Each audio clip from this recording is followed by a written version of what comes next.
अस्सलाम वालेकुम my social media family. उम्मीद करती हूँ कि आप सब लोग हिफ्ज़ अमान से होंगे, खुशबाश होंगे। और दानिया शाह के बारे में पहला वीडियो मैंने बनाकर आपको बताया है, जिसमें मैंने आपको बताया कि लोधरा में उनका जो डामरा गांव है वहाँ पर जो है वो पुलिस अफसरान आए हैं करीबी थाने के, और उनका कहना ये था कि हम एफआईए के हुक्म पर और आमिर लियाकत की जो एक्स फर्स्ट वाइफ हैं उनकी बेटी की मुद्दियत में मुकदमा दर्ज जो हुआ था उसके अगेंस्ट यानी कि दानिया शाह को अरेस्ट करने के लिए आए हैं, क्योंकि उनका ये क्लेम था कि दानिया शाह जो हैं वो शख्सियत हैं जिन्होंने आमिर लियाकत की मुबैना, बल्कि मुबैना का वर्ड तो अब ठीक नहीं होगा, कि कंफर्म्ड है ना ये कि वो उनको लेकर गए हैं, कि उनका ये कहना है कि दानिया शाह ने उनका बेसिकली उनकी जो नाजेबा तस्वीर हैं उनको वायरल किया था। तो दानिया जो हैं उनकी वालदा के साथ मेरी फ़ोन पे अभी भी बात हुई है, तो उनके साथ मेरी क्या बातचीत हुई है वो मैं आपको बता देती हूँ। थोड़ा सा मैं आपको बस इतना बता दूं कि दानिया की वालदा का कहना ये है कि 20 से 25 अफराद आए थे और उन्होंने मारा है, पीटा है। उनका ये भी क्लेम है कि जो सीसीटीवी फुटेजेस हैं वो भी निकल आएंगी, जिससे साफ जाहिर होगा कि उन्होंने मारा है। और ये भी कहा कि दानिया को बुखार था जिस वक्त वो बिस्तर में थी, जिस वक्त ये 25 अफराद आए हैं, और उन्होंने दानिया को दुपट्टा लेने या उसको पाँव में जूता पहनने की भी मोहलत नहीं दी, और उसको घसीटते हुए वो यहाँ से ले गए। और बकौल उसकी वालदा के उनके बाल भी नोचे हैं। और उनकी वालदा का जो क्लेम है या उनकी वालदा का जो इल्ज़ाम है वो यासिर शामी पर है। उनका ये कहना है कि दानिया के मोबाइल से ये सारा डेटा गया था यासिर शामी को, और यासिर शामी ने बेसिकली उसको आगे जो है वो टिकटॉक के ऊपर वायरल किया था, और ना सिर्फ टिकटॉक के ऊपर बल्कि ट्विटर के ऊपर सबसे पहले इसको वायरल किया था। उसकी वालदा ने मुझसे क्या बातचीत की है मैं ईमानदारी से आप तक पहुंचाती हूँ। जो भी कल्प्रिट हैं उनको इसकी सजा मिलनी चाहिए। सुनिए कि उनकी वालदा से मेरी क्या बातचीत हुई है। अच्छा आंटी, मुझे ये बताएं कि आपकी बेटी को गिरफ्तार किया है तो उन्होंने कुछ बताया है कि वो कहाँ लेकर जा रहे हैं? नहीं बेटा, गिरफ्तारी की तो कोई बात ही नहीं की। ऐसे अंदर अचानक दरवाजा खुला हुआ था, अंदर ही आ गए 4-5 मर्द। तो हम परेशान हो गए, हमने कहा भी कौन है आप, कहाँ से आए हैं? तो ऐसे अंदर आके दोनों कमरों में ना जैसे पटा भरोली करते हैं, सारे बिस्तरे ये वो झाड़ने लगे। हम डर गए, हमने कहा कोई डकैत आ गए। मैंने कहा भाई कौन है आप, क्या है? तो इतने में हमारे लोधरा वाले 2 पुलिस वाले वो वर्दी ना के साथ थे, वो अंदर आ गए। वो कहने लगे कि दानिया किधर है? तो वो बिस्तर में लेटी हुई थी, उसने ऐसे रजाई हटाई है तो उसको पकड़ लिया वहां पे। कह रहा है लोधरा सदर थाने वाला अफसर है ना, वो बुला रहा है, आपकी हमसायों से लड़ाई हुई है, उसने कंप्लेन किया। मैंने कहा मैं चलती हूँ, कौन से हमसाये ने कंप्लेन किया? हम्म। तो आप मेरी बेटी को यहाँ से नहीं लेके जा सकते। तो वो मारना शुरू हो गए वहां पे ना पुलिस अच्छा, आप वाले, लोगों को मारना शुरू हो सारे गए? एक मारना शुरू हो गए। सीसीटीवी कैमरे लगे हुए हैं, उसमें मार रहे हैं। वीडियो मेरे बेटे ने बनाई है, तो उसे भी मारा है, मेरे बेटे को भी मारा है। दीवारों में जाके लगे हैं, ऐसे थप्पड़े मारी है, वो उड़ उड़ के। अच्छा आंटी। दूसरी बहन थी, उसको मारा है, अच्छा, मुझे ये बताएं कि मुझे मारा आपने, है। मैं आपसे ये पूछ रही हूँ, आपने मुझे लास्ट टाइम बताया था, याद करें कुछ अर्सा पहले आप हमारे प्रोग्राम में आई थी, तो आपने कहा था कि ये सारी तस्वीर जो है ये यासिर शामी ने आप बकौल आपके कि उसने लीक की थी। तो अब आपका क्या मुतालबा है कि उसके ऊपर तो कोई इल्ज़ाम नहीं आया, इल्ज़ाम तो आपकी बेटी पे आया है।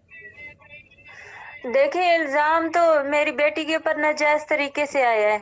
पहली बात तो है, आमिर से हमारी सुलह हो गई थी। बुशरा का कोई ताल्लुक ही नहीं बनता केस करने का। उसने अपने बेटे और बेटी को पहुंचाया हुआ है बाहर, और वो खुद जो तलाकशुदा है वो यहाँ पे केस लड़ रही है। किस लिए लड़ रही है? ताल्लुक और पैसे की वजह से। और मेरी बेटी का मोबाइल है, वो पुलिस वो बंदे ले गए हैं, वो चेक कर लें कि उसके मोबाइल से वो वीडियो वायरल हुई है। नहीं हुई तो किस चीज का केस बनता है? यासिर शामी ने वायरल की है, मेरे पास वो और भी प्रूफ आ गए हैं। अच्छा, तो मैं यासिर ये शामी के अदालत प्रूफ को आ गए प्रूफ आपके दिखा पास? दूंगी कि यासिर शामी ने ही आमिर को वीडियो दी थी जाके। अच्छा, आपके पास जो प्रूफ आए हैं वो यासिर शामी के हवाले से आए हैं? जी, यासिर शामी के हवाले से आए हैं। यासिर शामी ने ही आमिर को वीडियो दी थी, वो मेरे पास वॉइस मौजूद है।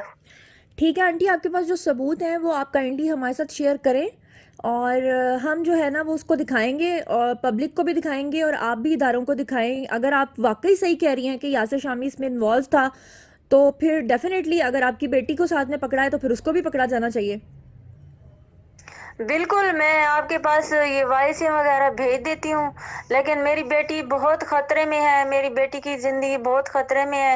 اور دیکھیں کہ خود عامر کے نوکر بول رہے ہیں کہ یاسر شامی نے ہمیں یہ ویڈیو دی تھی، اور ہم نے جناب جو ہے نا بہت ساری باتیں کر رہے ہیں، آپ سن لینا۔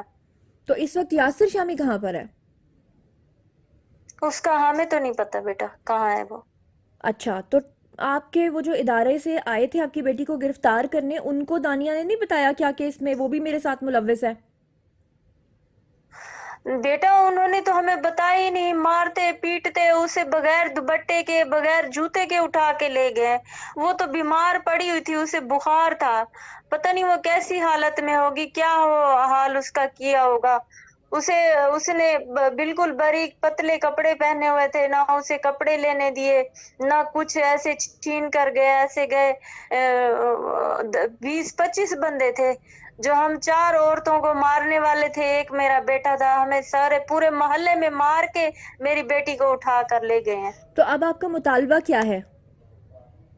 میرا مطالبہ وزیر اعلیٰ پنجاب سے، شہباز شریف صاحب سے، سب بڑے ادارے سے میری التجا ہے، میری بیٹی کی جان چھڑوا دے۔ میری بیٹی نے ایسا کوئی گناہ نہیں کیا جس کے لیے یہ ایف آئی اے پکڑ گئی ہے یا کون سی پولیس پکڑ گئی ہے۔ تو ہمیں یہاں پر ڈرا دھمکا کر، ہم یہ پہلے ہی کہہ رہے تھے ہمیں دھمکیاں مل رہی ہیں، آج وہ کام کر گئے ہیں، آ کر شریعام ایسے مولے مار کر، نقاب لگا کر، آپ ویڈیو سی سی ٹی کیمرے چیک کر لیں، آ کر نقاب لگائے ہیں اور بندے اٹھا کر میری بچی کو لے گئے ہیں، چلے ٹھیک اور ہے آنٹی، ہمیں آپ کے مار پاس بھی جو گئے، بھی ثبوت، شریعام ہمارے محلے میں مارا ہے، ہمیں شریعام مار کر گئے ہیں۔ آپ کے پاس جو بھی ثبوت ہے نا وہ آپ میرے ساتھ شیئر کریں، انشاءاللہ ہم اپنے پلیٹ فارم پہ لوگوں کو دکھائیں گے۔ تو بہت بہت شکریہ، تھینک یو۔ ٹھیک ہے۔ تو جناب یہ تھا ان کی والدہ کا موقف۔ اب جیسے جیسے آگے فردر ڈیٹیلز آئیں گی میں آپ لوگوں کے ساتھ شیئر کرتی جاؤں گی، اور میں دیکھوں گی کہ یہ جو اوفینس اس کے اوپر لگا ہے اس میں اس کو کتنی سزا ہو سکتی ہے، اور جو دوسرے لوگوں کا وہ نام لے رہی ہیں ان کو سزا ہو سکتی ہے یا وہ یہاں سے مفرور ہو جاتے ہیں، بھاگ جاتے ہیں۔ ان ساری چیزوں کے اوپر بات کروں گی۔ فی الحال آپ لوگ اس بارے میں کیا سوچتے اور سمجھتے ہیں کامنٹ سیکشن میں آئیے، شیئر کیجئے۔ مزید خبریں، ولاگز، انٹرویوز اور سیاسی تجزیے جاننے کے لیے میرے ساتھ کنیکٹڈ رہنا ہرگز مت بھولیے گا۔ چینل کو سبسکرائب کر لیجیے گا۔ اپنا بہت خیال رکھیے گا۔ اللہ نے